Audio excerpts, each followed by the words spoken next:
Muito boa noite, amados amigos e irmãos presentes. É para mim um privilégio muito grande estar com vocês nessa ocasião para compartilhar os momentos de companheirismo ao redor da Palavra de Deus e ver assim o tempo que estamos vivendo e poder compreender a vida do rei Davi e como se refletiu nele Cristo e todo o programa que Cristo realizaria. Para isso quero ler em 2 de Samuel, capítulo 23, versículo 8 em diante.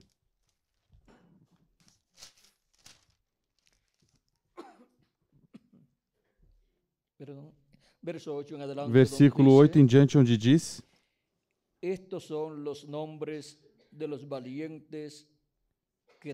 São estes os nomes dos valentes de Davi: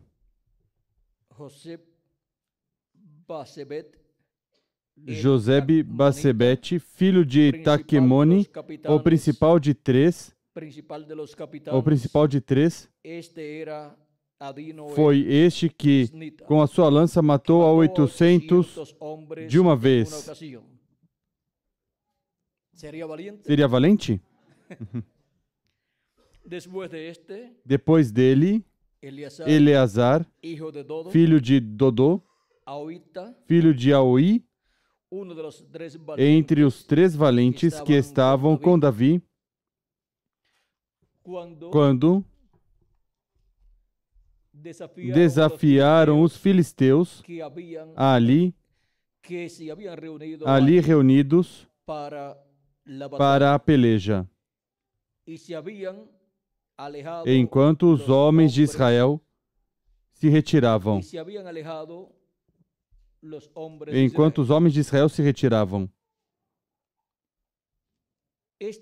Este se levantou e feriu os filisteus até lhe cansar a mão e ficar pegada à espada. Naquele dia o Senhor operou um grande livramento. O povo voltou para junto de Eleazar somente para tomar o despojo. Ou seja, foi após de quem? Atrás de quem? Deste valente de Davi, Eleazar, filho de Dodô, o qual lutou e até a espada ficou pegada na sua mão, se tornou uma com a sua mão. E o povo diz que se foi, voltou após ele para recolher o motim, o despojo de todos aqueles povos que este valente de Davi tinha vencido. Depois deste, foi Samá, filho de Agé, o Ararita.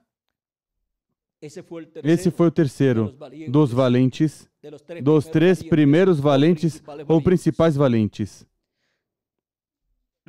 Quando os filisteus se ajuntaram em Lei, onde havia um pedaço de terra cheio de lentilhas, o povo fugiu diante dos filisteus. Mas Samá pôs-se no meio daquele terreno e o defendeu. Matou os filisteus e o Senhor operou um grande livramento. Também 3 dos 30 cabeças desceram no tempo da ceifa e foram ter com Davi à caverna de Adulão, enquanto a tropa dos filisteus estava acampada no vale de Refaim.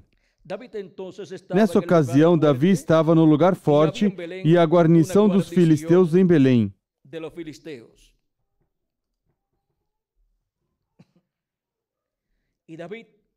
Davi suspirou por água e disse: Quem me dera beber da água da cisterna que está junto à porta de Belém? Então aqueles três valentes romperam pelo arraial dos filisteus tiraram a água da cisterna que está junto à porta de Belém e a trouxeram a Davi, mas ele não quis bebê-la. Em vez disso, derramou-a perante o Senhor. Disse ele: longe de mim, ó Senhor, que eu tal faça. Beberia eu o sangue dos homens que foram com risco da sua vida? De maneira que não a quis beber. Isso fizeram aqueles 3 valentes. Abissai, irmão de Joabe, filho de Zeruia, era cabeça de 3. Este alçou a sua lança contra 300 e os matou, e assim teve nome entre os 3. Não era este o mais nobre dentre os 3? Ele se tornou o chefe deles, embora não fosse contado entre eles.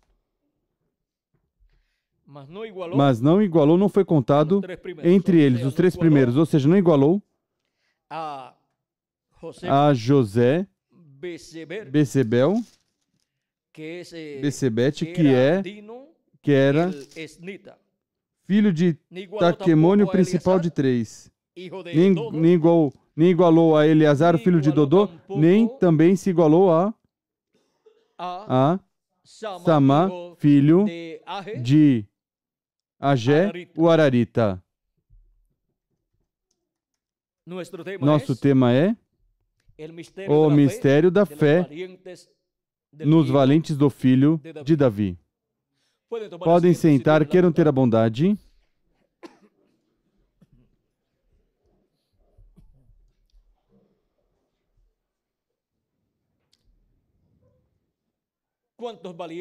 Quantos valentes Davi tinha?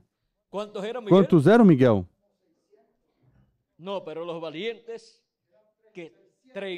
37. Isso está no versículo 39 deste mesmo capítulo 23 de 2 de Samuel. E entre os 37, houve 3 principais. E depois desses 3 principais, dentre os outros 34, houve principais sobre os que estavam como valentes do rei Davi. Encontramos que um deles esteve sobre 30 valentes. E agora, vejam vocês como Davi tinha seu exército, mas entre todo o seu exército e dentre todo o seu povo houve 37 valentes. E entre os 37 valentes houve uns que sobressaíram mais que outros, e os que mais sobressaíram foram os 3 principais, que tiveram uma bênção muito grande de estar lutando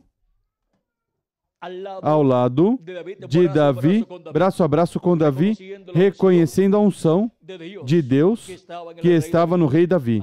Assim também o reconheceram os outros valentes, ou seja, os 37 valentes reconheceram a unção de Deus. Reconheceram que o Espírito de Deus estava no rei Davi. Eles sabiam que Deus o tinha ungido para ser rei sobre o povo hebreu. O profeta Samuel tinha ido à casa de Jessé fazia muitos anos e tinha ungido Davi como rei sobre Israel. E porquanto, vejam vocês, Deus estava usando o profeta Samuel, por meio do profeta Samuel, vejam vocês, foi colocado o azeite, a garrafa de azeite foi derramada sobre o jovem pastor de ovelhas Davi, um jovem, conforme o coração de Deus. Vejam como devemos conhecer quem é Davi e como veio em cena para ser o rei de Israel. Vejam, encontramos que quando Deus rejeitou Saul para ser o rei sobre Israel, mesmo que já levava 2 anos reinando, pelo menos, encontramos que, porquanto realizou um trabalho que não correspondia a ele, a de oferecer sacrifício a Deus, o qual correspondia a Samuel, e ele tinha dito que vinha para fazer este trabalho. Agora encontramos que foi rejeitado por Deus para ser rei e seu reino ser para sempre.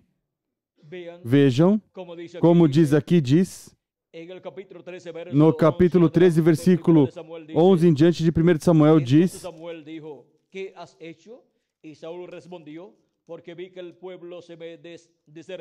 perguntou Samuel: que fizeste? Respondeu Saul: quando vi que o povo se ia espalhando daqui, e tu não vinhas nos dias aprazados, e os filisteus já se tinham ajuntado em Micmas, pensei, agora descerão os filisteus sobre minha Gilgal, e ainda não obtive a benevolência do Senhor. Assim senti-me constrangido a oferecer o holocausto. Assim me esforcei e senti-me constrangido a oferecer o holocausto.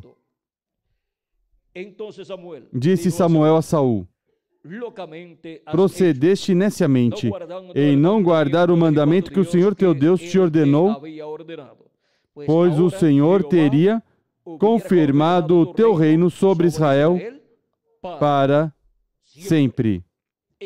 E o que significava isso?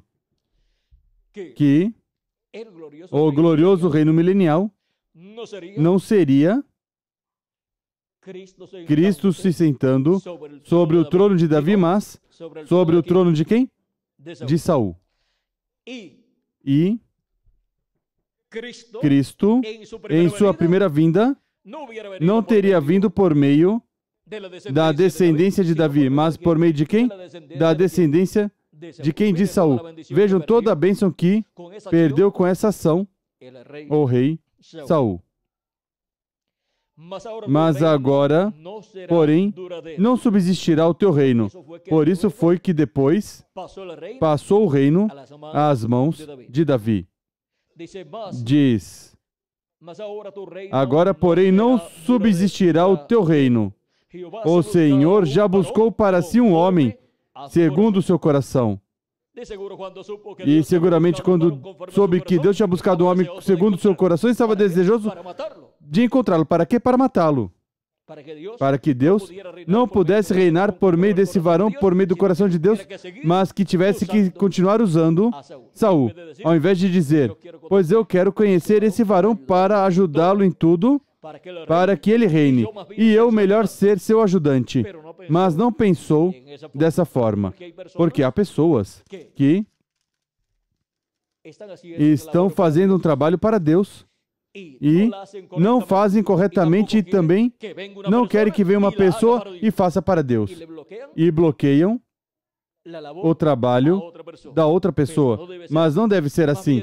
O melhor deve dizer: venham mais pessoas, para que trabalhemos juntos e façamos toda a obra de Deus.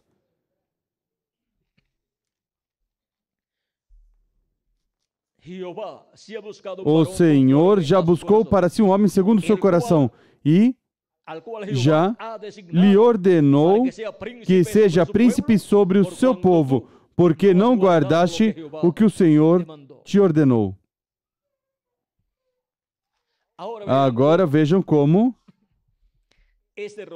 esse erro de Saul ocasionou perder para ele e para toda a sua descendência o reino sobre o povo hebreu. E o trono de Saul não seria recordado, nem seria estabelecido, a não ser o trono de Davi. E agora vejam vocês como, quando chegou o tempo para Deus ungir quem seria o rei sobre o povo hebreu, vejam vocês, enviou o profeta Samuel para que o ungisse com o azeite da botija, da garrafa, que é tipo e figura do Espírito Santo. Disse o Senhor a Samuel, até quando terás pena de Saul, havendo eu rejeitado para que não reine sobre Israel? Samuel amava muito Saul e chorava diante de Deus, talvez buscando uma oportunidade ou pedindo a Deus misericórdia para Saul. Mas vejam vocês, Deus não se agradou que Samuel continuasse chorando por Saul. Saul foi o rei conforme o coração do povo. E por isso, vejam vocês, todo o problema que trouxe para o povo hebreu, mesmo que Deus o usou em muitas ocasiões, mas era um rei, não conforme o coração de Deus, mas conforme o coração do povo. Como os povos queriam, um homem grande, de boa aparência, um bom guerreiro, mas vejam vocês, não era conforme o coração de Deus. Disse Deus a Samuel, enche o teu vaso de azeite e vem, enviar-te-ei a Jessé, o belemita. Dentre os seus filhos me tenho provido de um rei. Agora vejam, Samuel já tinha dito que Deus tinha se provido de um varão conforme o coração de Deus, mas não sabia de que tribo e de que família era esse varão. Mas já tinha a revelação de que Deus tinha buscado outro homem. Por quê? Porque quando Deus termina com uma pessoa, Ele tem outro para continuar com outro. Porque a obra de Deus, ninguém a coloca a perder. Agora uma pessoa pode perder a bênção que Deus dá, mas a bênção passará a outra pessoa. E agora vejam vocês como Deus tinha se provido de outro homem, de um filho de Jessé. Mas vejam, não diz a Samuel qual dos filhos de Jessé, nem disse o nome também, nem disse se é o mais velho ou o mais novo. E agora, já com essa revelação de que seria de Belém da Judéia e seria filho de Jessé, com isso bastava. Até aí tinha luz. Quanto a quem seria, quem se sentaria no trono do reino de Deus no meio do povo hebreu. Deus não podia dar mais luz para que ninguém soubesse quem era, qual era o nome dessa pessoa. Vocês sabem que o diabo trata de destruir o instrumento que Deus tem para cada era ou para cada dispensação. Tentou destruir Moisés, tentou matar Cristo também. E assim por diante encontramos que sempre tratou de destruir os instrumentos de Deus. Vejam vocês como perseguiu e matou os apóstolos, exceto o apóstolo São João, ao qual tentou também matar, lançando numa panela ou uma caldeira de azeite fervendo. Assim tentaram matar João, o apóstolo, o diabo por meio de instrumentos de pessoas que eram usadas pelo diabo. Agora vejam vocês o que acontece aqui. Porém disse Samuel, como irei eu, ouvindo Saul, me matará. Agora vejam, Samuel, quando diz isto, é porque conhece Saul. Sabe até onde pode chegar Saul. Vejam, até onde pode chegar. Alguém que foi rejeitado por Deus pode chegar até o crime. Não foi isso que aconteceu com Caim? O sacrifício, a oferta que Caim ofereceu a Deus foi rejeitada. E vejam, chegou até o crime, porque a de Abel foi aceita por Deus e a de Caim foi rejeitada. E agora Samuel sabe até onde Saul pode chegar. Não tentou matar também Davi? Agora, vejam vocês, continua dizendo. Disse o Senhor, toma contigo um novilho e dize, vim para sacrificar ao Senhor.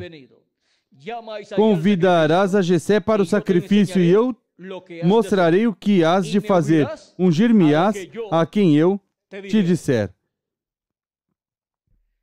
Agora, Samuel não sabia qual era o eleito de Deus.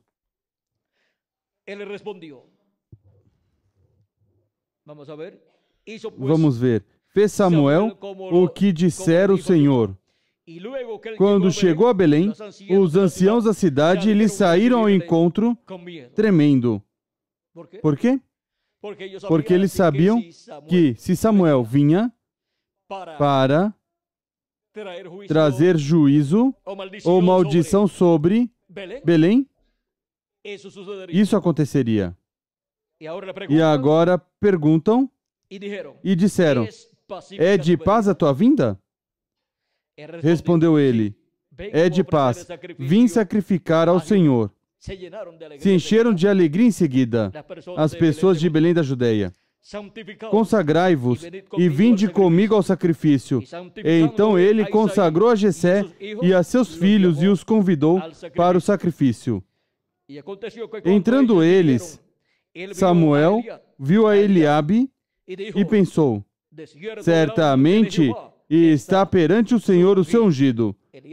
Eliabe era o mais velho e era uma pessoa alta, o qual talvez se parecia um pouco a Saul, na altura que era, e forte, e pensou: bom, quem Deus tem para ser rei é grande e forte, assim que este é o ungido do Senhor. Certamente está perante o Senhor o seu ungido. Quando um profeta não tem a revelação de Deus sobre certo assunto, se fala sobre esse assunto, pode dizer algo que não é. Mas isso não significa que está equivocado totalmente. E isso também não significa que outra pessoa o pode criticar, porque se verá em problemas com Deus. Agora, aqui aparentemente se equivocou Samuel. Samuel se equivocou. Mas ele não tinha luz de qual dos filhos seria quem ele ungiria, mas sabia que era um dos filhos de Jessé. Assim que não criticamos a Samuel. Porém, o Senhor disse a Samuel: não atentes para a sua aparência, nem para a sua altura. Parece que era bem grande. E sua aparência parece que era bem atrativo, bem atraente. Nem para a sua altura, pois eu o rejeitei. O Senhor não vê como vê o homem. O homem olha para o que está diante dos olhos, ou seja, o exterior. O que é visível à vista humana, mas, porém, o Senhor olha para o coração, lá na alma, ou seja, a parte interior. Não o corpo físico, nem o espírito, mas a alma da pessoa. E também ele julga conforme o coração. E Deus tinha revelado a Samuel que seria um homem, um varão, conforme ao quê? Ao coração de Deus. O coração desse homem era conforme ao quê? Ao coração de Deus.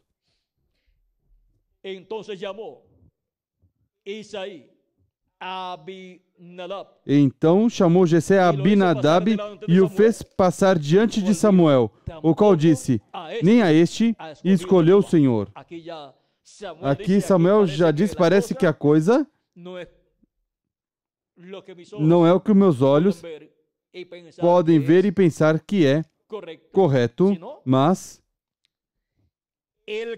quem Deus elegeu, e Deus, porquanto não olha o exterior, mas que olha o coração, a alma da pessoa, aqui eu terei que esperar então que ele me diga qual é.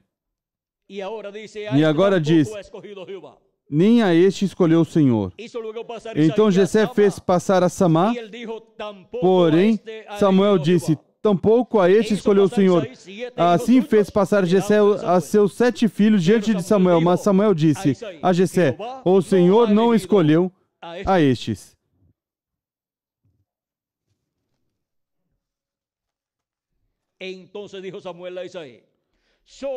Assim perguntou Samuel a Jessé, acabaram-se os teus filhos?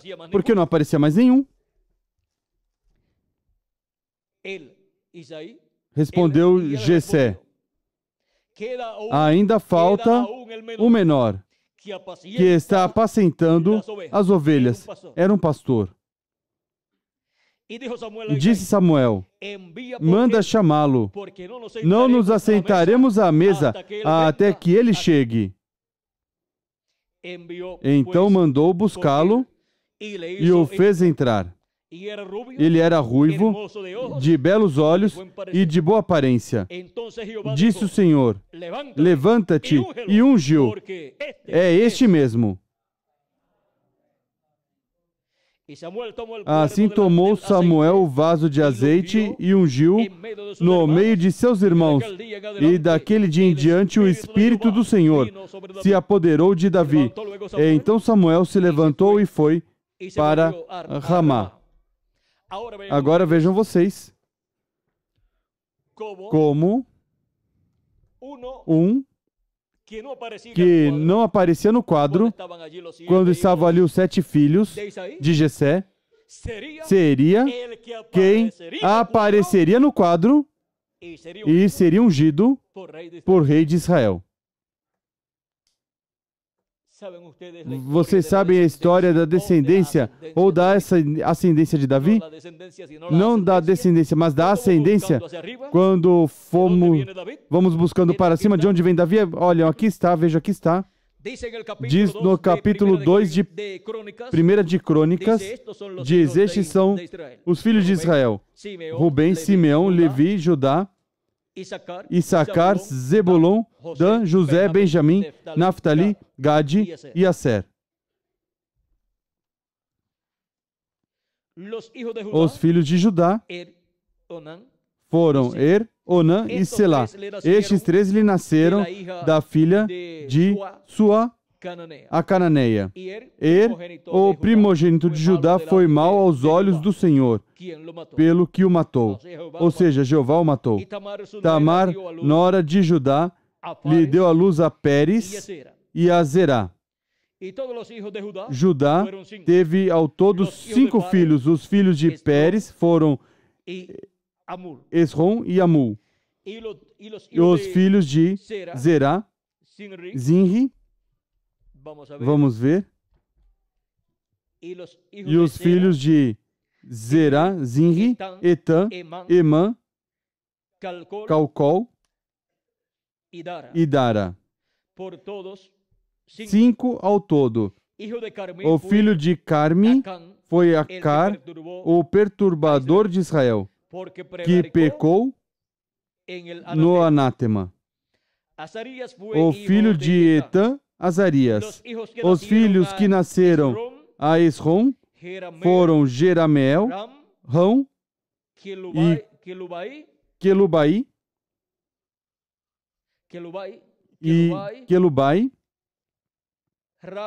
Rão gerou a Aminadab e Aminadab gerou a Nasson, príncipe dos filhos de Judá. Nasson gerou a Salmão e Salmão gerou a Boaz. Boaz gerou a Obed e Obed gerou a Jessé. E certamente Jessé gerou entre seus filhos a Davi como o menor de todos. Agora, nessa passagem, nos diz que Davi era o 7º, mas vejam vocês realmente quando foi ungido por Samuel, diz que Davi era o 8º. Jessé gerou a Eliabe, seu primogênito, a Abinadab, o segundo, a Simeia, o terceiro, a Natanael, o quarto, a Radaí, o quinto, a Ozen, o sexto, e a Davi, o sétimo. Há um aqui que falta, dos quais Sárbia e Abigail foram irmãs. Ou seja, que Davi teve duas irmãs.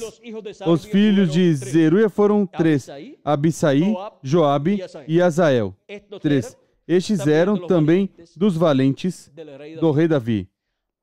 Abigail, a outra irmã, teve a Amasa, cujo pai foi Jeter, o ismaelita. E Amasa era também um oficial do exército de Davi. Ou seja, que eram o quê? Sobrinhos de Davi. Estes oficiais também do exército de Davi. E agora vejam vocês como Davi veio por meio de essa descendência de Judá. E quando subimos para Judá, encontramos que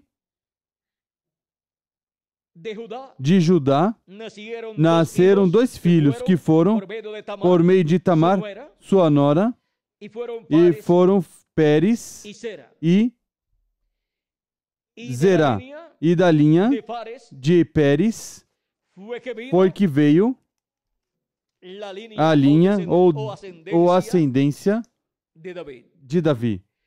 E agora vejam esta mulher. Tamar era uma gentia.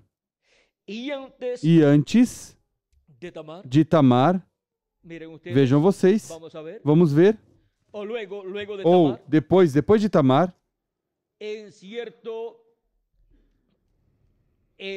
certo lugar, encontramos que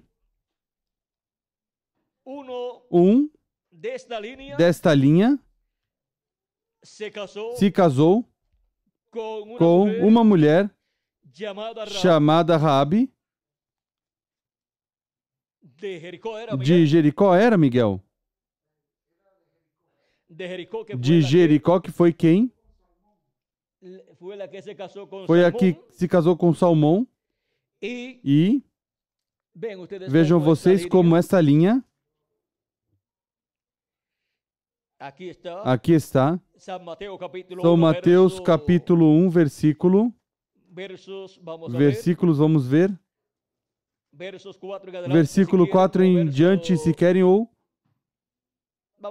vamos começar no 1, versículo 1, para que assim tenham o quadro completo. Diz: livro da genealogia de Jesus Cristo, filho de Davi, filho de Abraão.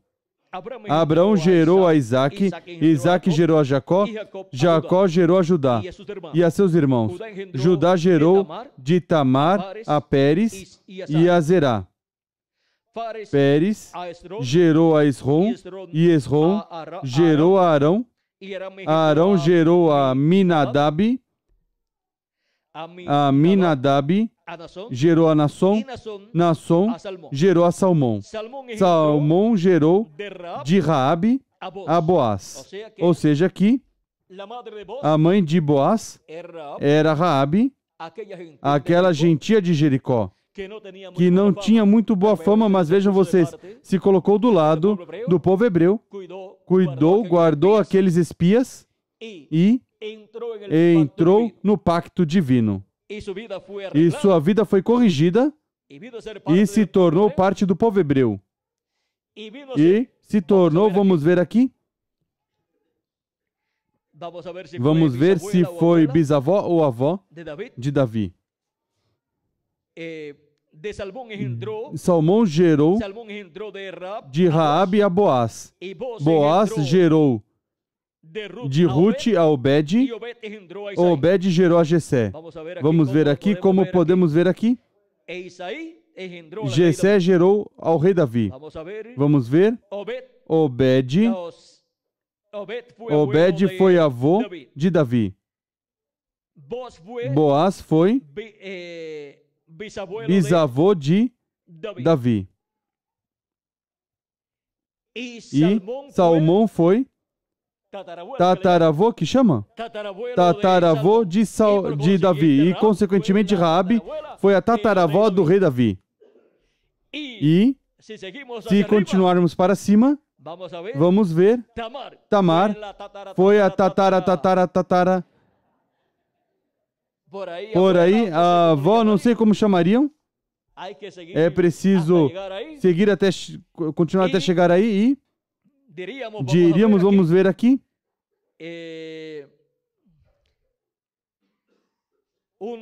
1, 2,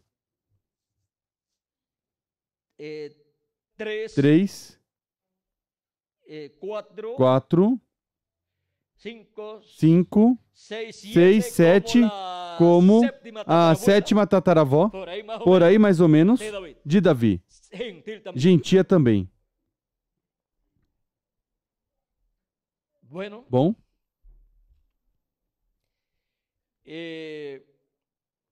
Se continuarmos por aí buscando, encontraremos, vejam, vamos ver aqui, outra coisa muito importante por aqui,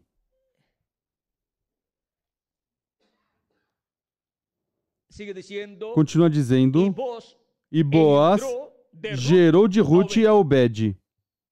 E Ruth era uma moabita gentia também.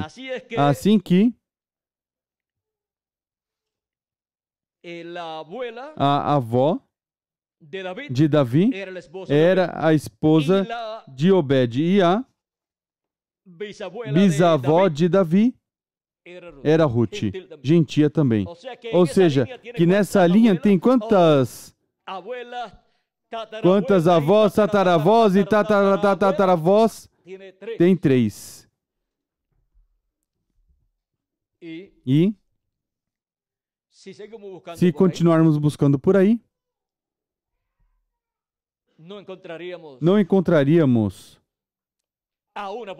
uma por aí, a primeira? Pois era. De onde era? Do Kuwait.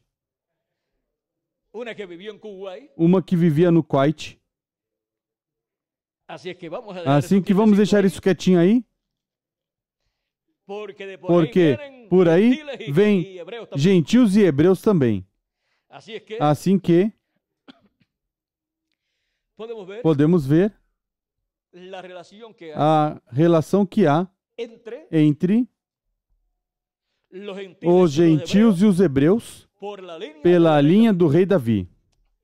E agora, porquanto mulheres representam igrejas e representam povos, nações e línguas, encontramos que essas mulheres gentias representam a igreja do Senhor Jesus Cristo.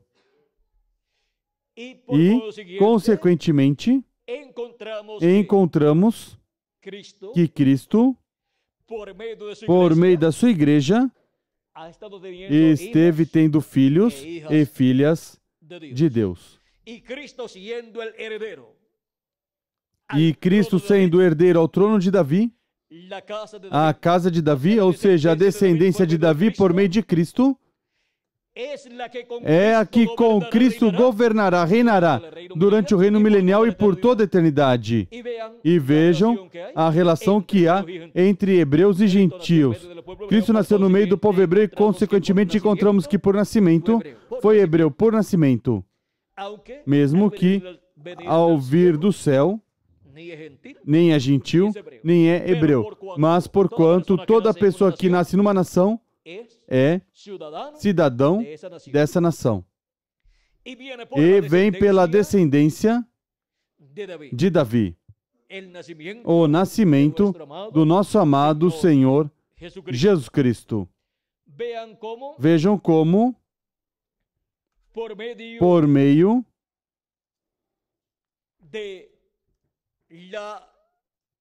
da descendência do rei Davi, apareceu Cristo em Belém da Judéia, nascendo em Belém da Judéia, e encontramos que, consequentemente, obtém sua posição como príncipe da casa de Davi. É o herdeiro, como diz o arcanjo Gabriel. Não importa o que outras pessoas digam contra Cristo, o que Deus diz é o que vale. Agora, o que diz Deus por meio do arcanjo Gabriel? Em São Lucas capítulo 1, diz o arcanjo a Maria, versículo 30 em diante. Então disse o anjo, Maria, não temas, achaste graça diante de Deus, conceberás e darás à luz um filho, e por-lhe-ás o nome de Jesus. Este será grande e será chamado Filho do Altíssimo. E o Senhor Deus lhe dará o trono de Davi, seu pai.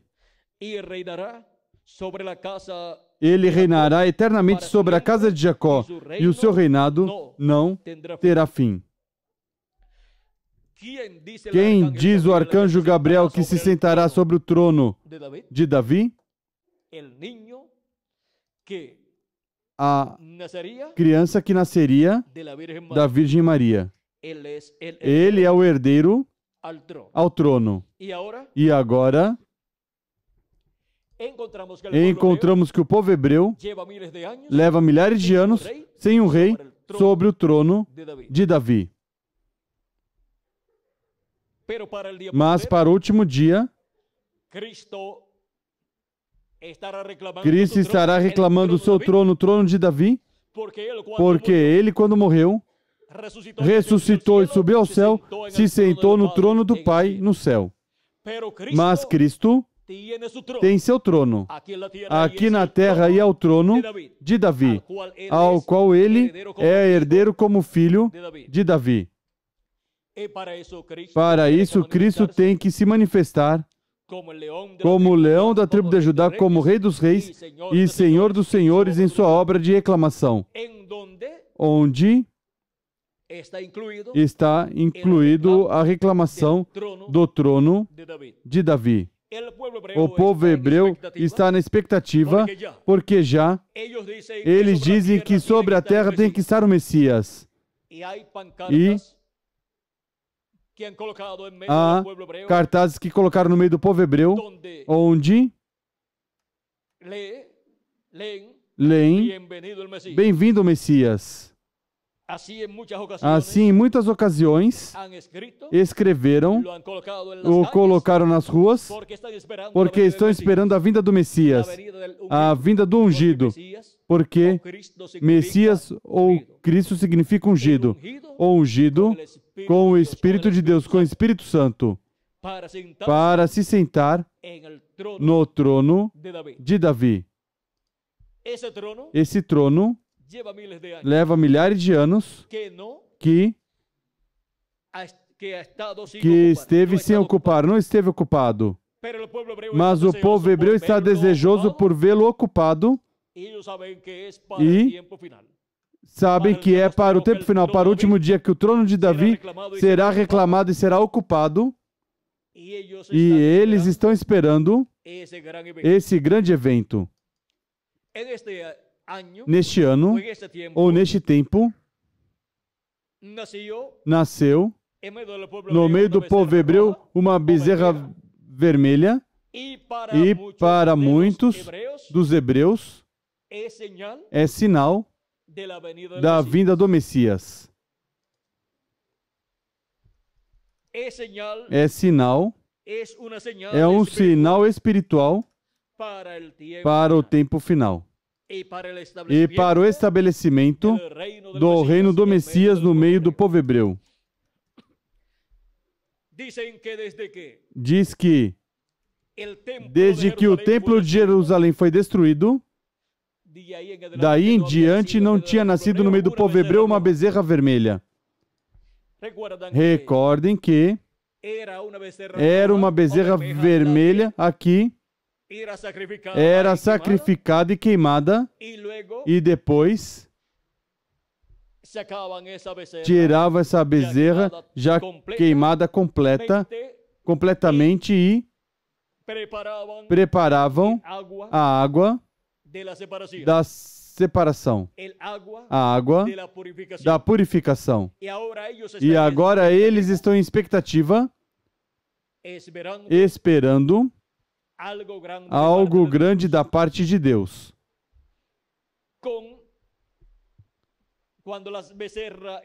Quando a bezerra era sacrificada, com o dedo, aspergia, o sacerdote aspergia sangue por 7 ocasiões. Tipo e figura das 7 eras da Igreja do Senhor Jesus Cristo, sobre quem o sangue de Cristo foi aspergido. E agora vejam vocês como esteve se cumprindo no meio da Igreja do Senhor Jesus Cristo, o relacionado a essa bezerra vermelha. Porque aquilo era tipo e figura do que estaria acontecendo na Igreja do Senhor Jesus Cristo. E agora vejam como o povo hebreu está na expectativa e a Igreja do Senhor Jesus Cristo também. E agora tivemos os 7 anjos mensageiros que são da descendência de Jessé. E como pode ser possível que sejam da descendência de Jessé? Por meio de Cristo, que é e que vem por meio da linha de Davi ou descendência de Davi. E encontramos que todos os nascidos em Cristo, os crentes em Jesus Cristo como nosso Salvador, lavados no sangue de Jesus Cristo e que receberam o seu Espírito Santo, vêm da linha de Davi.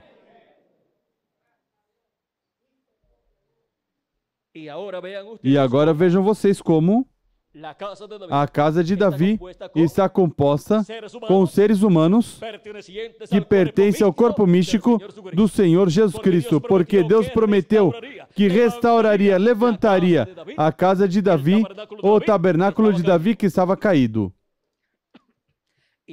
E agora vejam o porquê é que reinaremos com Cristo por 1000 anos e depois por toda a eternidade, porque pertencemos à casa de Davi, a descendência de Davi por meio do nosso amado Senhor Jesus Cristo. Vem a relação que há entre os gentios e os hebreus. E agora vejam como, para o último dia, encontramos que o trono de Davi será restaurado. E o trono de Davi está prometido para ser eterno. E Cristo é quem reclama seu trono e é quem herda o trono de Davi e se senta sobre o trono de Davi. E para o tempo em que essa reclamação for feita e se assentar Cristo sobre seu trono, é que ele terá na terra o programa correspondente à restauração do trono de Davi se realizando. E é onde estarão os valentes do filho de Davi, trabalhando e lutando para a restauração do trono de Davi. Como lutaram aqueles valentes a favor do reino, do trono de Davi, para que assim reinasse o rei Davi,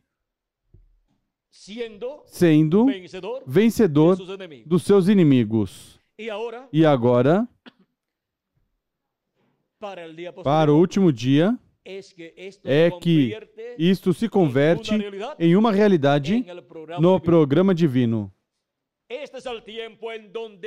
Este é o tempo onde Jesus Cristo, como filho de Davi, estará manifestado, como leão da tribo de Judá, como rei dos reis e senhor dos senhores. E é na manifestação de Jesus Cristo como leão da tribo de Judá, clamando como quando um leão ruge e 7 trovões emitindo suas vozes, que ele realizará a reclamação do trono de Davi, como também reclama sua igreja, seus escolhidos que foram lavados com o sangue de Cristo, do Cordeiro de Deus. Ele reclama tudo que ele redimiu com o seu sangue. E, assim como encontramos que para o tempo em que tinha que ser ungido, o rei que se sentaria no trono, lá, do povo hebreu, para reinar sobre o povo hebreu, porque o reino e trono de Saul já tinha sido rejeitado. E Saul tinha sido rejeitado para reinar. Portanto, o trono de Saul teria fim. Mas depois viria um que não teria fim. E agora encontramos que sobre o povo hebreu estiveram reinando reis que pertenceram ao Império Romano e estiveram reinando nações também. E estiveram reinando governantes, presidentes e assim por diante. Mas esse é um tipo de reino que terá fim. E dará lugar ao glorioso reino de Davi. Dará lugar ao trono de Davi para reinar sobre ele Cristo. E para isso, vejam vocês, um espírito não pode ser coroado. Nos diz o precursor da segunda vinda de Cristo que um espírito não pode ser coroado. Para ser coroado, Cristo como rei sobre o povo hebreu, algo importante tem que acontecer no programa divino. É isso que tem que acontecer. Vamos ver se encontramos aqui, rapidamente.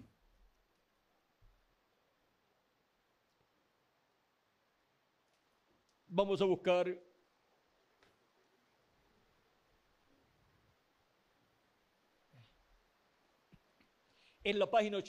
na página 81 do Livro dos Selos, pregado pelo reverendo William Marion Branham, diz: agora, note bem, então é ele, o Cordeiro, quem toma seu lugar majestoso quando os seus santos chegam para coroá-lo, Rei dos Reis e Senhor dos Senhores.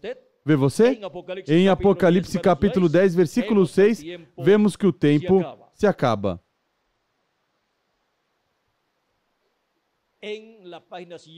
Na página 134 do Livro dos Selos diz, e notem vocês, quando este Espírito Santo que temos chegue a se encarnar, o que está em nosso meio agora mesmo na forma do Espírito Santo, quando ele chega a ser encarnado na pessoa de Jesus Cristo, então nós o coroaremos como Rei dos Reis e Senhor dos Senhores.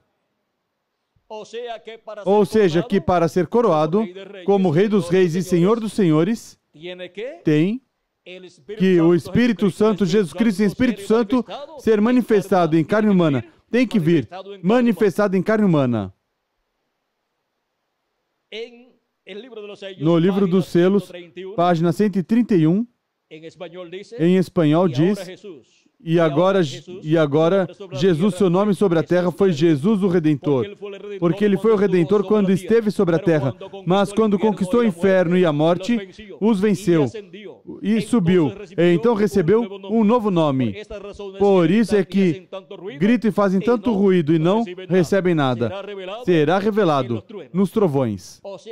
Ou seja, que ninguém pode conhecer esse mistério do nome novo do Senhor sem ser por meio dos trovões de Apocalipse capítulo 10, que é a voz de Cristo, clamando como quando um leão ruge, e 7 trovões emitindo suas vozes. Note no mistério, ele vem cavalgando. Tem que haver algo para mudar essa igreja, vocês sabem disso. Tem que vir algo. Agora notem, ninguém entendia esse nome, a não ser ele mesmo. E estava vestido de um manto salpicado de sangue, e o seu nome é chamado Verbo de Deus. Ou seja, que é a vinda do Verbo novamente à terra. E os exércitos que estão no céu o seguiam em cavalos vestidos de linho fino, branco e limpo. E da sua boca sai uma espada afiada para ferir com ela as nações. E ele as regerá com vara de ferro. Ele mesmo que pisa o lagar do vinho do furor e da ira do Deus Todo-Poderoso. E em sua vestimenta e sua coxa tem escrito este nome: Rei dos Reis e Senhor dos Senhores. Apocalipse capítulo 19, versículo 13 ao 16.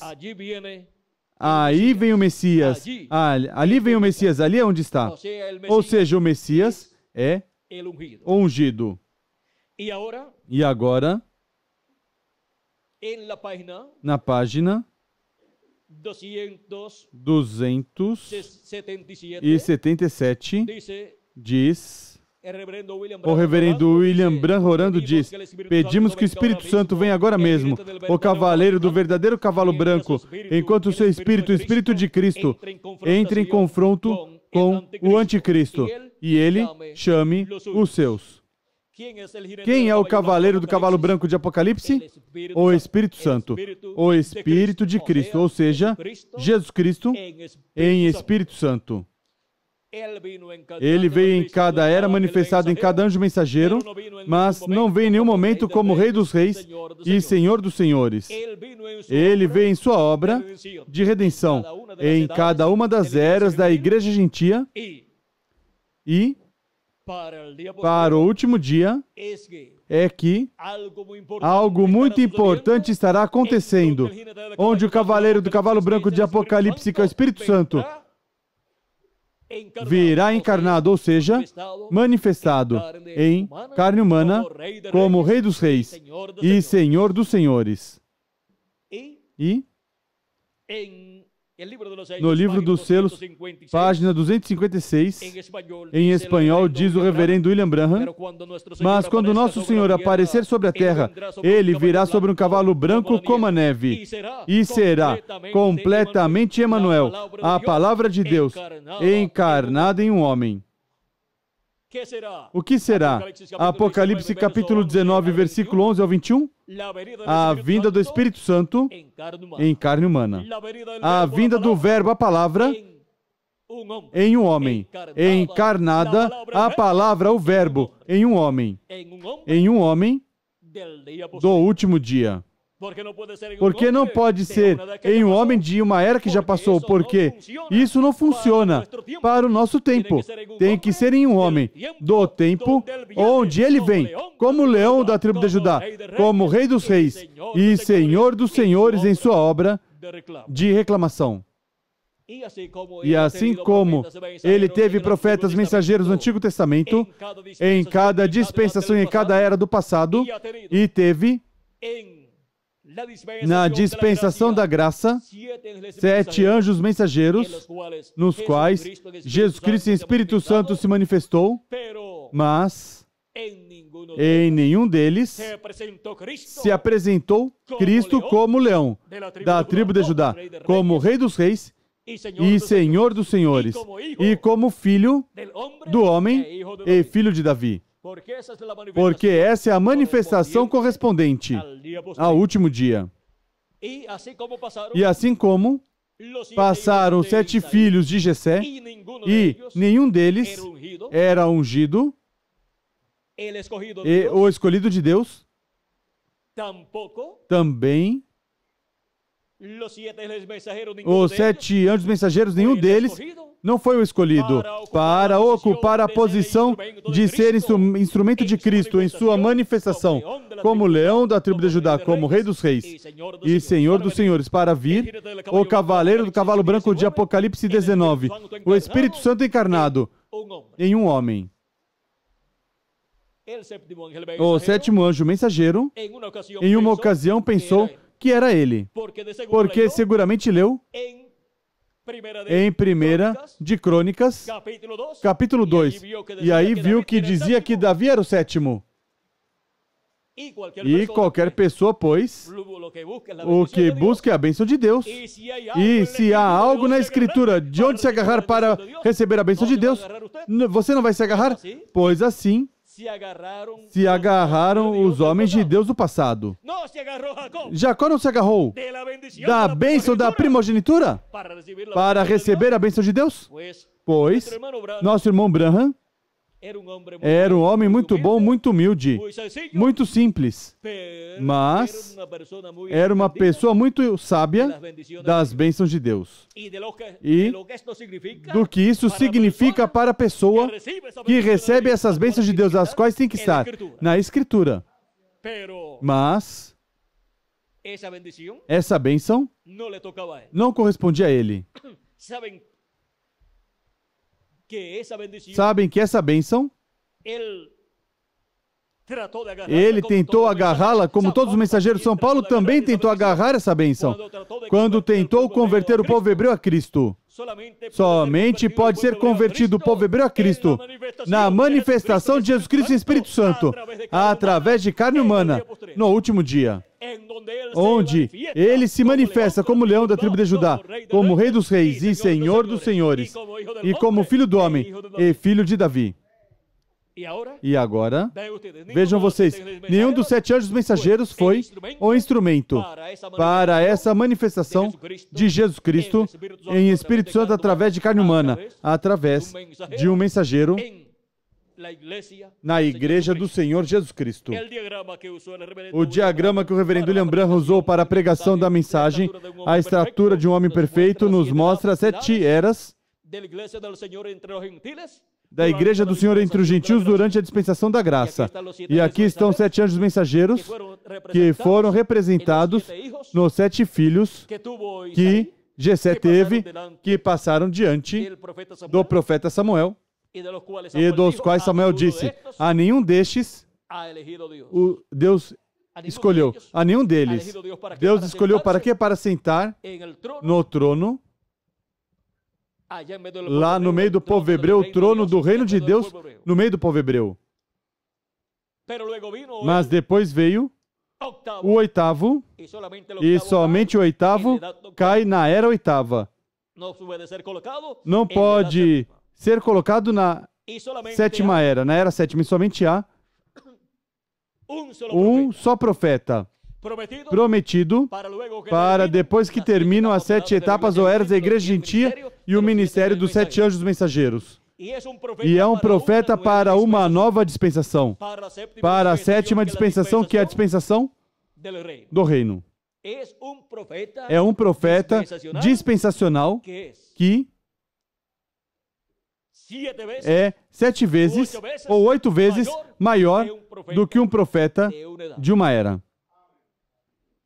E isso é para não exagerar.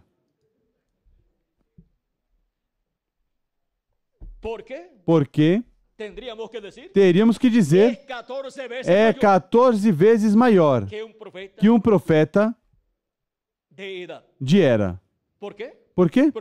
Porque vejam, durante as 7 eras da igreja gentia e durante o ministério dos 7 anjos mensageiros, houve uma só cor do arco-íris, e não um círculo completo, mas a metade.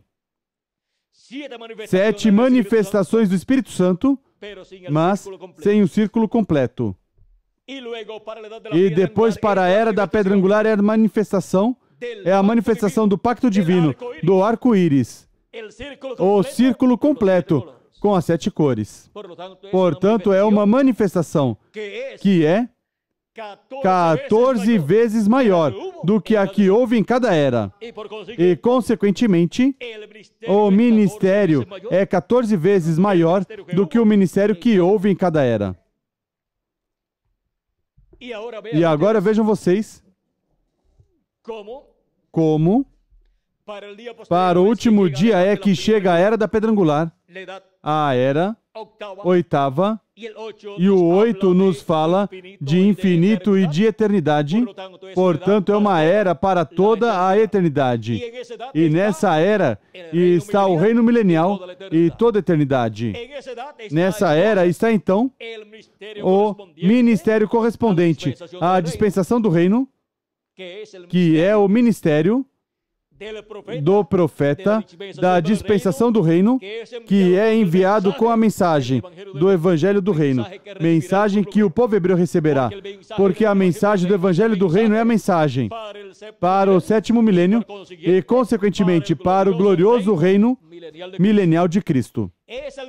É a mensagem para a dispensação do reino. E uma mensagem para uma dispensação não pode ser trazida por um mensageiro de uma era, mas de uma dispensação. E com esse mensageiro se abre uma nova dispensação. E mesmo que alguns pensem que está equivocado, ele estará consciente de que não está equivocado, mas que o que está ocorrendo é uma mudança de dispensação, um entrelace de uma dispensação com outra, e sempre nos entrelaces de eras houve problemas, houve maus entendidos e muito mais nos entrelaces de dispensações. Quando houve o entrelace da dispensação da graça com a dispensação da lei, apareceu Jesus, o mensageiro da dispensação da graça. Nesse entrelace da dispensação da graça com a dispensação da lei, vejam vocês como houve grandes problemas. Criticaram Cristo, disseram que era Beelzebul, que tinha demônios, que era amigo de cobradores de impostos e de prostitutas, de todo esse tipo de pessoas que ia e comia com eles e bebia com eles, e disseram que era um homem pecador. Todas essas coisas disseram, mas ele seguiu em frente. E dizia, eu não vim buscar justos, mas pecadores ao arrependimento, para que recebam as bênçãos de Deus. E agora, vejam vocês como Cristo nem fez caso. E quando fez algo, disse, vocês não podem ouvir minha palavra, minha voz, porque vocês não são das minhas ovelhas. Essas pessoas eram pessoas da dispensação da lei, mas agora estavam sendo chamados e juntados os da dispensação da graça. Começando lá, ali o chamado, por meio da manifestação de Jesus Cristo, por meio da manifestação do anjo do pacto, do anjo do Senhor, do Espírito Santo em carne humana, na pessoa de Jesus, aquele jovem carpinteiro de Nazaré. Quem imaginar que a vinda do anjo do pacto, que é o mesmo Senhor, o anjo do Senhor, o Deus de Abraão, de Isaac e de Jacó, seria em um jovem carpinteiro de Nazaré, nesse véu de carne tão simples? Mas foi assim. Eles pensavam que seria em um homem bem importante, e vejam, foi num homem carpinteiro de Nazaré. Um homem com uma profissão, ou com um ofício simples. Quem ia imaginar isso? Na mente dos teólogos e doutores em divindade do povo hebreu, em nenhuma etapa imaginaram que o cumprimento da vinda de Cristo, sua primeira vinda, seria em um jovem carpinteiro de Nazaré, um homem simples. Mas assim foi, porque quando Deus promete uma coisa grande em seu programa, a cumpre em forma simples. E estará nas interpretações teológicas do cristianismo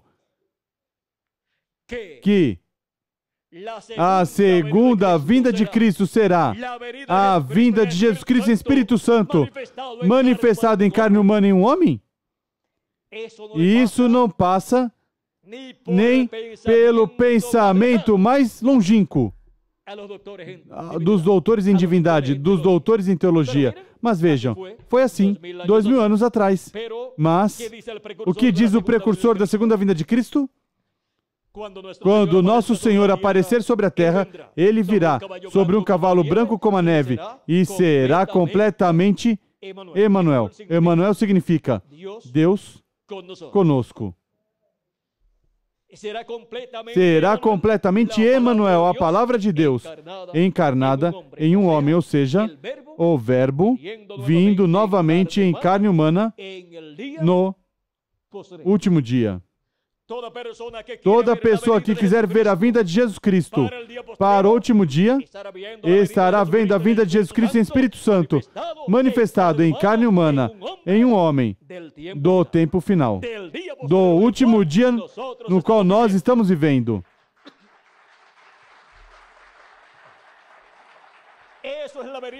Isso é a vinda do anjo do pacto, do anjo do Senhor, do Deus de Abraão, de Isaac e de Jacó. Mas o véu de carne, o instrumento, não será o Senhor Jesus Cristo, mas que será o profeta da dispensação do reino, com a mensagem do Evangelho do reino.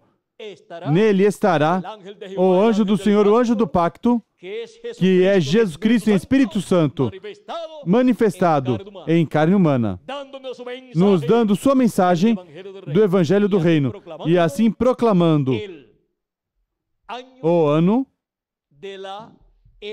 o dia de vingança do nosso Deus, e proclamando o ano do jubileu, sendo cumprido no último dia.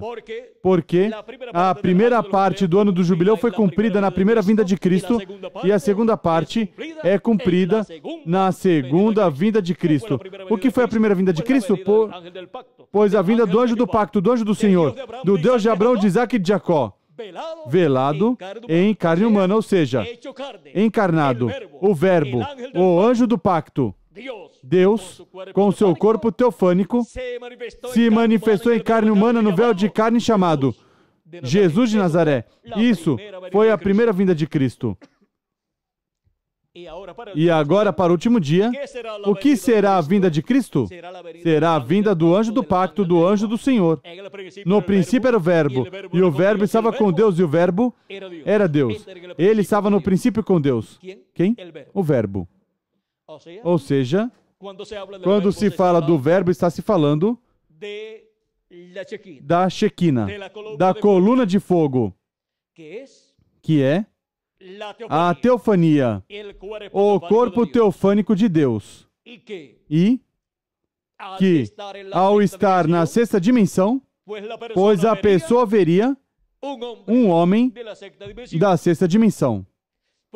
Por isso é que, desde aquela coluna de fogo, Deus falou a Moisés e falou a outros profetas em diferentes ocasiões, e encontramos que, em algumas ocasiões, apareceu na forma de um varão. E alguns nem souberam que era o anjo do Senhor. Vejam, o anjo do Senhor apareceu a Moisés na coluna de fogo, em forma de uma chama de fogo, mas também, em outra ocasião, quando Moisés quis ver Deus, quis ver a glória de Deus, Deus disse: não me verá homem e viverá. Disse: eu passarei proclamando o nome do Senhor, e tu estarás colocado, eu te colocarei na fenda da rocha, e passarei e proclamarei o nome do Senhor, passará a glória do Senhor diante de ti, eu colocarei minha mão sobre teu rosto, e quando tiver passado, verás minhas costas, ou as minhas costas.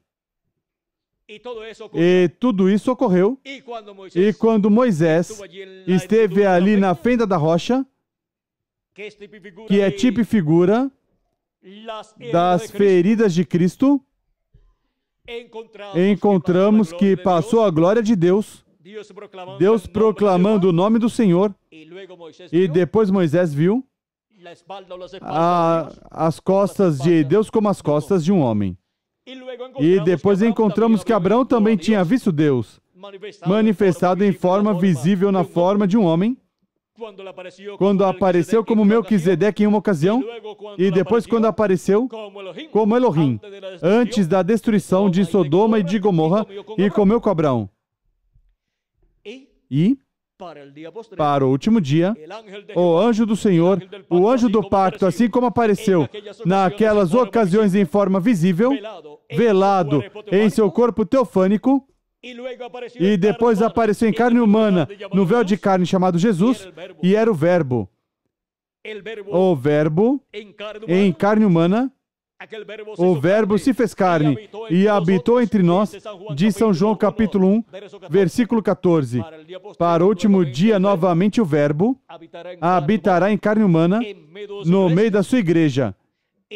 E será completamente Emanuel, a palavra de Deus encarnada em um homem. E isso será a vinda do anjo do Senhor, do anjo do pacto, a vinda de Jesus Cristo em Espírito Santo, a vinda do Espírito Santo em carne humana, no anjo mensageiro, no profeta mensageiro da dispensação do reino e da era da pedra angular. Esse é o Davi, o oitavo filho de Jessé. Quem está representado em Davi, o oitavo filho de Jessé, e esse será o oitavo filho de Cristo. O oitavo filho de Cristo como mensageiro. Cada anjo mensageiro é um filho de Jesus Cristo, por meio de crer em Cristo e lavar seus pecados no sangue de Cristo e receber seu Espírito Santo. E por meio desse novo nascimento, nos tornamos filhos de Deus através do segundo Adão, de Jesus Cristo. Nos tornamos filhos de Deus manifestados aqui na terra. E agora vejam vocês, é o oitavo filho de Cristo como mensageiro, o qual será o mensageiro da era da pedra angular e também o mensageiro da dispensação do reino. E vejam o que Cristo promete aqui. Em Apocalipse capítulo 3, versículo 21 diz: ao que vencer, dar-lhe-ei a sentar-se comigo no meu trono, assim como eu venci e me assentei com meu Pai no seu trono. Assim como Cristo, quando venceu e subiu ao céu, se sentou no trono de Deus que está no céu. E agora, Cristo promete ao vencedor sentar-se com ele em seu trono. Não no trono do Pai no céu, mas no trono do Senhor Jesus Cristo, que é o trono de Davi, no meio do povo hebreu. Vejam vocês que as promessas feitas ao vencedor, todas serão cumpridas ao vencedor, que está tipificado no oitavo filho de Jessé, em Davi. E todas essas promessas que Cristo faz aqui, vejam vocês, são as mesmas promessas que Deus fez a Jesus e foram cumpridas a Jesus. Vejam, diz: assim como eu venci e me assentei com meu Pai no seu trono. Assim como Jesus se sentou com o Pai no seu trono, agora Ele promete sentar o vencedor em seu trono, aqui na terra, ou seja, no trono de Davi. E em Apocalipse capítulo 2, versículo 26 ao 27 diz: ao que vencer e guardar até o fim as minhas obras, é quem vencer e guardar as suas obras até o fim, ou seja, até o último dia. Eu lhe darei a autoridade sobre as nações. Nenhum dos 7 anjos mensageiros das 7 eras teve autoridade sobre as nações. Mas haverá um que terá autoridade sobre todas as nações e as regerá com vara de ferro, quebrando-as como são quebrados os vasos de oleiro, assim como também recebi a autoridade de meu Pai. Vejam, a mesma autoridade que recebeu do Pai, agora Ele diz que dará ao vencedor. E por isso aqui, para o último dia, para o fim do tempo, é que essa promessa será cumprida em toda a sua plenitude. Parcialmente foi cumprida nos 7 anjos mensageiros, mas em toda a sua plenitude será cumprida no vencedor que estiver no fim do tempo, no último dia. E lhe darei a estrela da manhã. Quem tem ouvidos, ouça o que o Espírito diz às igrejas. Isso é uma promessa da parte de Jesus Cristo. Lhe darei o quê? A estrela da manhã. E quem é a estrela da manhã? Diz: eu, Jesus, enviei o meu anjo para vos testificar essas coisas nas igrejas. A quem enviou? Pois o seu anjo mensageiro, para dar testemunho dessas coisas nas igrejas. Eu sou a raiz e a geração de Davi. Por isso ele é o herdeiro do trono de Davi. E continua dizendo: a resplandecente estrela da manhã. Quem é a estrela resplandecente da manhã? Nosso amado Senhor Jesus Cristo. Em cada uma das eras da igreja gentia, encontramos que Cristo esteve manifestado em Espírito Santo em cada anjo mensageiro, mas em nenhum deles encontramos que esteve cumprida a vinda da estrela resplandecente da manhã. O sétimo anjo mensageiro viveu no tempo da tarde, não no tempo da manhã. No tempo da tarde da dispensação da graça e no tempo da tarde da sétima era da igreja gentia. Mas para o tempo da manhã de um novo dia dispensacional, para o tempo da manhã da dispensação do reino e para o tempo da manhã do sétimo milênio, vem a estrela resplandecente da manhã e depois o sol de justiça nascendo. E agora ambas coisas, a estrela resplandecente da manhã e o sol de justiça nascendo, são a mesma coisa. Ambas as coisas são a segunda vinda de Cristo. E como a estrela resplandecente da manhã aparece primeiramente Jesus Cristo e Espírito Santo manifestado em seu anjo mensageiro, quando está raiando a alva. Quando está raiando a alva de um novo dia dispensacional e de um novo dia milenial. Ou seja, raiando a alva do sétimo milênio e raiando a alva da dispensação do reino. E depois, à medida que vão passando os minutos diante de Deus, que para os seres humanos são anos,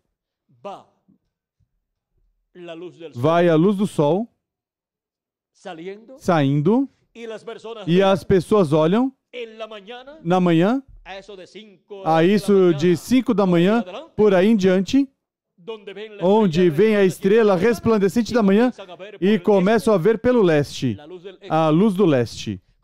Começam a ver uma luz, um resplendor, e quem tem entendimento e sabe que está olhando para o leste diz: essa é a luz do leste, é a luz do sol que sai pelo leste, é a luz do mensageiro do leste, é a luz do mensageiro de Israel. E a luz do leste, que é a luz do sol de justiça nascendo e resplandecendo, é a mensagem do Evangelho do Reino. Resplandecendo e nos iluminando o entendimento e a alma para poder compreender os mistérios do reino dos céus, do reino de Deus prometidos na Escritura e, sobretudo, os mistérios do reino de Deus correspondentes ao último dia. E ver a estrela resplandecente da manhã resplandecendo e depois ver o sol de justiça nascendo em um novo dia dispensacional. E agora, ao que vencer, Cristo disse: eu lhe darei a estrela resplandecente da manhã, ou seja, que Cristo em sua vinda, vem e ao seu mensageiro vencedor, que estará vivendo no último dia, o qual obtém a vitória, o qual obtém a estrela resplandecente da manhã, resplandecendo Cristo em sua segunda vinda através do seu mensageiro no último dia, como a estrela resplandecente da manhã, e depois, como o sol de justiça, resplandecendo por meio do seu anjo mensageiro, do profeta mensageiro da dispensação do reino e da era da pedra angular, representado no oitavo filho de Jessé, o qual se sentará com Cristo em seu trono, conforme a promessa do nosso amado Senhor Jesus Cristo. E por isso aqui terá um ministério, tanto no meio dos gentios, no meio da igreja do Senhor Jesus Cristo, como também terá seu ministério no meio do povo hebreu. Esse é o único ministério que trata com a igreja do Senhor Jesus Cristo e depois com o povo hebreu. Todos os demais ministérios, as 7 eras, a igreja gentia tentaram converter o povo hebreu a Cristo, mas não puderam, porque esses ministérios seriam para a igreja do Senhor Jesus Cristo no meio dos gentios. E o único ministério para ministrar no meio da igreja gentia e depois no meio do povo hebreu é o ministério do 7º profeta dispensacional, que é o profeta da dispensação do reino e da era da pedra angular. É o ministério de Jesus Cristo através do seu anjo mensageiro, através do qual se manifesta e nos revela todas essas coisas que em breve devem acontecer neste último dia, onde Cristo estará manifestado como Filho do Homem e Filho de Davi, manifestado em carne humana em seu anjo mensageiro, e com ele estarão os valentes do Filho de Davi, trabalhando no reino de Deus, na era da pedra angular e dispensação do reino, para a restauração de todas as coisas, para a restauração dos filhos de Deus, a vida eterna, e para a restauração do reino de Davi, do trono de Davi no meio do povo hebreu, para a restauração, assim, do reino de Deus no meio do povo hebreu, e sobre todas as nações, em cumprimento da oração que Cristo ensinou, dizendo que quando orassem, dissessem: venha teu reino, seja feita a tua vontade, como no céu, aqui na terra.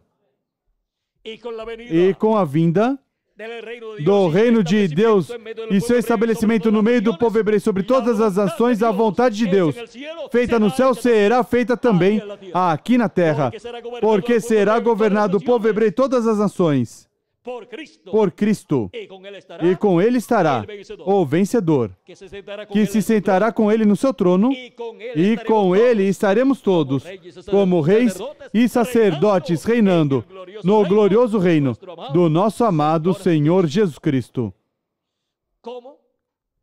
como a casa de Davi, a descendência de Davi por meio de Jesus Cristo, filho de Davi, que é o herdeiro ao trono, é o herdeiro ao reino de Deus sobre o povo hebreu e sobre todas as nações, e com ele nós reinaremos por 1000 anos e depois por toda a eternidade.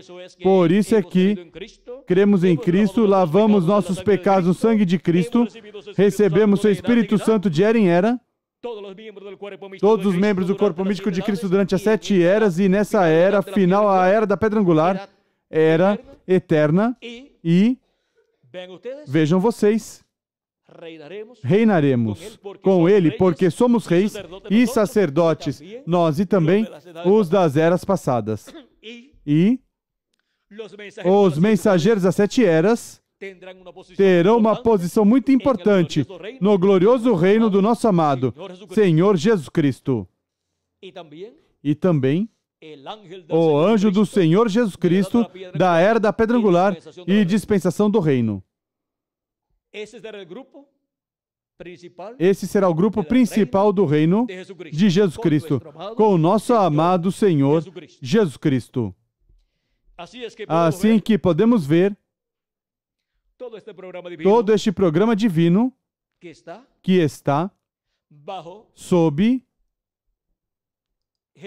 Jesus Cristo como Filho do Homem e Filho de Davi.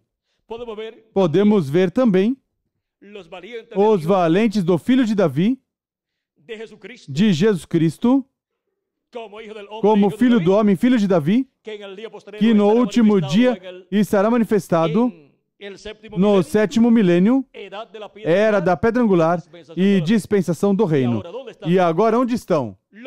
Os valentes de cada era, pois estão na era que lhes correspondeu viver os valentes de Jesus Cristo de cada era, juntamente com o mensageiro de cada era, onde estava Jesus Cristo em Espírito Santo, e estão no território, estiveram no território, onde se cumpriu cada era. E agora, onde estão os valentes do Filho de Davi do último dia? Aqui estamos, na América Latina e no Caribe, onde está se cumprindo a era da pedra angular e dispensação do reino. Se abriu para dar as boas-vindas a todos os filhos de Deus entre os gentios e a todos os do povo hebreu, a todos os servos do povo hebreu, tanto os 144 mil como o resto dos hebreus que quiserem entrar à dispensação do reino. Agora, a eles corresponde, um pouquinho mais adiante, a oportunidade. Quando eles entrarem, já todos estaremos transformados e já Deus terminará seu trabalho entre os gentios. Agora, vejamos o privilégio que nós temos na América Latina e no Caribe de ser valentes do Filho de Davi na manifestação de Jesus Cristo em Espírito Santo, como Filho de Davi, como leão da tribo de Judá, como Rei dos Reis e Senhor dos Senhores em sua obra de reclamação. Temos um privilégio maior do que o que tiveram aqueles 37 valentes do Filho de Davi. Porque agora, vejam vocês, todos vocês são valentes do Filho de Davi.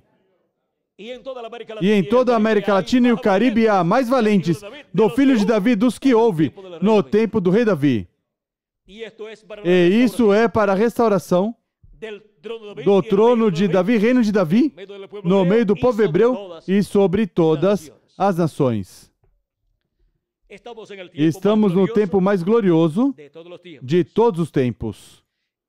Estamos no tempo onde grandes bênçãos Deus está derramando sobre sua igreja na etapa da Era da Pedra Angular e dispensação do reino na América Latina e no Caribe, onde está Jesus Cristo em Espírito Santo se manifestando como Filho do Homem e Filho de Davi. E como Filho do Homem e Filho de Abraão, e assim por diante. Com cada um desses títulos de Cristo, há uma herança que ele obtém. Assim que, vejam vocês, onde nos encontramos no programa divino. Nos encontramos no tempo mais glorioso de todos os tempos. Nos encontramos no tempo onde já transcorreram os ministérios dos 7 anjos mensageiros, os quais aparecem aqui nessa nuvem, que foi formada por anjos, os anjos mensageiros das 7 eras da igreja gentia, e por um anjo que era muito diferente dos demais, que é o anjo do pacto, o anjo do Senhor, Jesus Cristo, em seu corpo teofânico, o qual tem o 7º selo, que é a segunda vinda de Cristo, e o qual, para cumprir seu trabalho, tem que vir no último dia manifestado em carne humana. E assim, ele realizar sua obra correspondente ao leão da tribo de Judá, ao Rei dos Reis e Senhor dos Senhores, ao Filho do Homem e Filho de Davi. Chegamos ao tempo mais glorioso de todos os tempos. Ao tempo, não da manifestação dos 7 anjos mensageiros, mas do tempo da manifestação do anjo, que era muito diferente dos demais, para a era da pedra angular e dispensação do reino. Chegamos ao tempo mais glorioso de todos os tempos, onde Cristo está manifestado em Espírito Santo por meio do seu anjo mensageiro da dispensação do reino e da era da pedra angular, onde ele estaria nos falando e através do qual estaria nos falando todas essas coisas que em breve deve acontecer.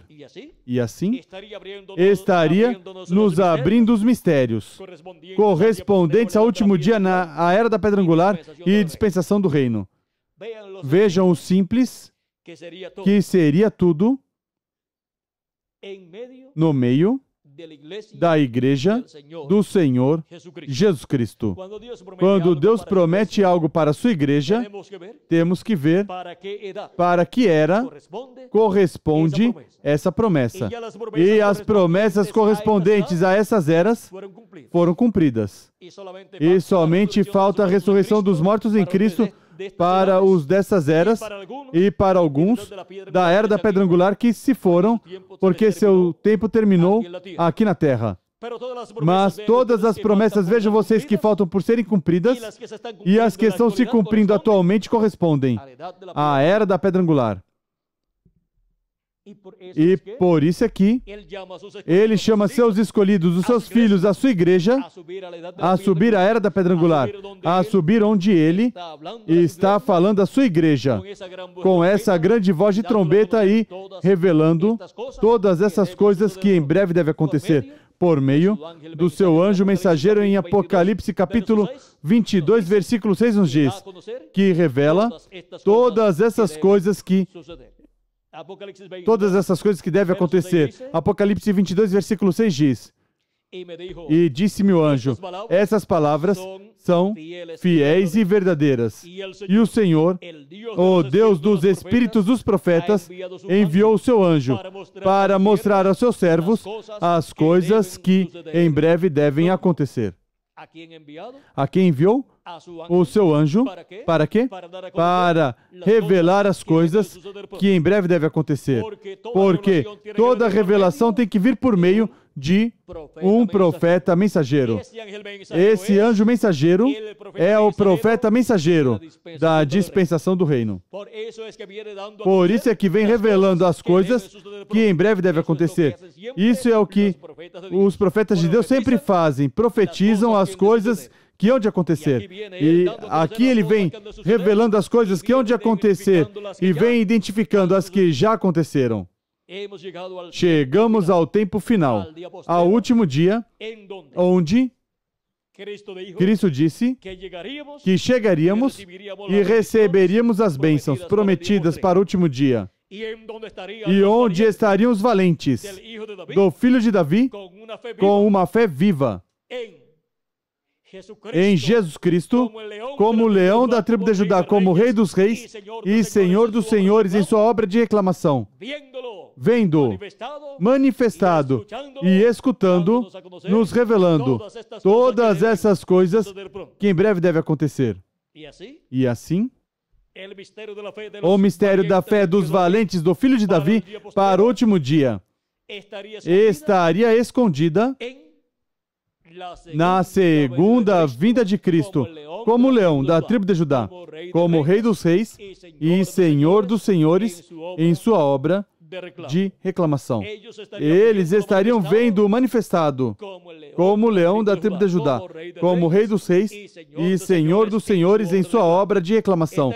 Estariam vendo manifestado em carne humana em seu anjo mensageiro, no profeta da dispensação do reino. Mas este anjo mensageiro não é o Senhor Jesus Cristo.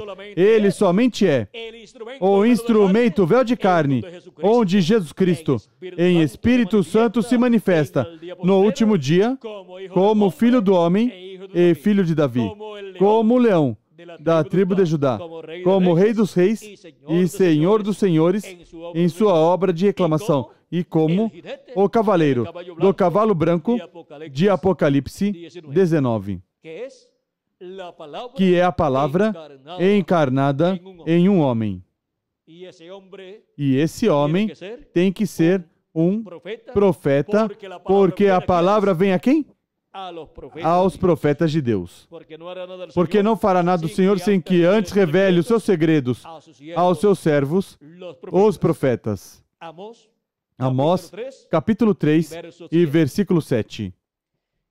E a revelação dos 7 selos de Apocalipse tem que vir certamente por meio de um profeta. Toda revelação tem que vir por meio de um profeta. Porque são os que têm as duas consciências juntas. O mistério da fé dos valentes do filho de Davi. Onde estão os valentes do filho de Davi do último dia? Aqui estamos, na América Latina e no Caribe, recebendo as bênçãos de Cristo, as bênçãos de Jesus Cristo, filho de Davi, neste último dia. Foi para mim um privilégio muito grande estar com vocês nessa noite, dando testemunho do mistério da fé dos valentes do filho de Davi. Eles viram que Davi estava ungido para se sentar no trono do reino de Israel. E é isso que verão os valentes do filho de Davi no último dia. Verão essa unção em carne humana manifestada. Verão o ungido com o Espírito Santo no último dia. Quem se sentará com Cristo em seu trono. Aí está o mistério da fé dos valentes, do filho de Davi, no tempo do rei Davi, e a fé dos valentes. A fé, o mistério da fé dos valentes de Davi, lá no tempo do rei Davi, e aqui, a fé dos valentes do filho de Davi. Foi para mim um privilégio muito grande estar com vocês dando testemunho deste mistério. Nessa série dos mistérios do reino dos céus ou reino de Deus. Já nesta série dos mistérios do reino dos céus ou reino de Deus, quantas mensagens, conferências já levamos, Miguel? Aqui, quanto? 115? 115? Já nessa série levamos 115 conferências. Começamos onde foi? No México? Ou em México ou em Austin? Começamos em Monterrey. Há quanto tempo foi? Há 2 meses ou 3? 5 de agosto começamos e já levamos 115 conferências com subtemas que falam sobre dos mistérios do reino de Deus ou reino dos céus. E quando terminarmos em 31 de dezembro de 1997, a quantos teremos chegado? Sobre 200 mensagens, 200 conferências sobre os mistérios do reino de Deus ou reino dos céus. E vejam que todos estes mistérios são as coisas que devem acontecer, que são abertas a todos nós neste último dia. Assim que, nesta ocasião, vimos a fé, o mistério da fé dos valentes, do filho de Davi. A fé de quem? A nossa fé. E essa é a fé de rapto. Essa é a fé para ser transformados e raptados, que os 7 trovões de Apocalipse capítulo 10, versículo 1 a 11 nos dão. Essa é a fé. A revelação da segunda vinda de Cristo como leão, da tribo de Judá como Rei dos Reis e Senhor dos Senhores em sua obra de reclamação. Bom, vamos passar Miguel imediatamente, porque senão começaríamos com outros dos temas do mistério de Deus ou do reino dos céus. E já para amanhã teremos... Qual será o tema para amanhã, Miguel? Bom, na reunião de ministros. É na reunião de ministros, isso já é para os ministros. Vamos ver o que teremos com os ministros amanhã. Os mistérios revelados no último dia. Depois, pois, sobre esse mesmo tema, Miguel, podemos ter uma atividade com todos os irmãos em algum país para falar já ao nível não de ministros, mas de congregações, para que também tenham ao seu alcance os mistérios revelados no último dia.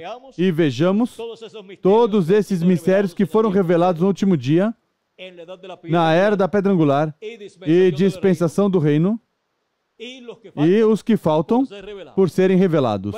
Bom, que Deus os abençoe, que Deus os guarde e continue passando uma noite cheia das bênçãos de Jesus Cristo, o anjo do pacto, o anjo do Senhor. E em breve chegue, seja chamado e juntado até o último dos escolhidos e todos sejamos transformados e raptados. E vamos à ceia das bodas do Cordeiro. No nome eterno do nosso amado Senhor Jesus Cristo. Amém e amém.